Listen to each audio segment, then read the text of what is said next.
एकपल्ट मैले सपना देखेको थिएँ क्या सपनामा सारा दुनियाँ जीव जन्तु मान्छेहरू सबै मरेछ म एक्लै बाँचेको अनि अब म एक्लै के खानु बाँच्नु पर्यो अब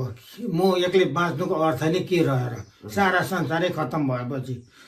मलाई पनि मारिदिनुहोस् प्रभु भनेको छु क्या मैले मारिदिनुहोस् सारा खत्तम भइसक्यो म एक्लै बाँचेर के गर्नु प्रभु मलाई पनि मारिदिनु भनेर भगवान्सँग हात जोडेको भगवान् प्रकट हुनुभयो डिस्युम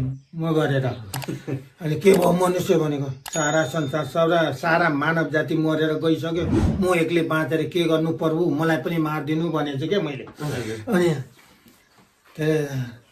अनि बाँच्नुपर्छ त मान्छेको सन्तान बढाउनु पर्छ भनेछ भगवान्ले सन्तान कसरी बढाउनु म एउटा भाले पोथी छैन ल त ल त पनि मर दिएपछि अनि मैले भनेको छु क्या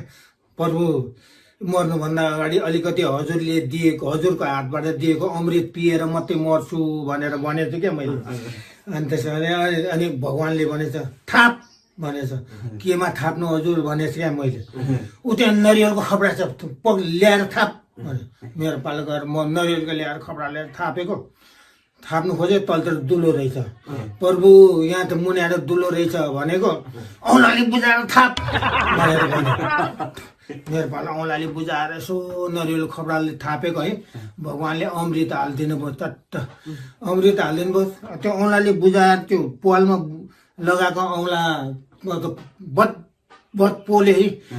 बद पोले अनि त्यतिखेर झल्यास बिउजेको थियो कि बिउजेर त्यो औँला त चाक्नु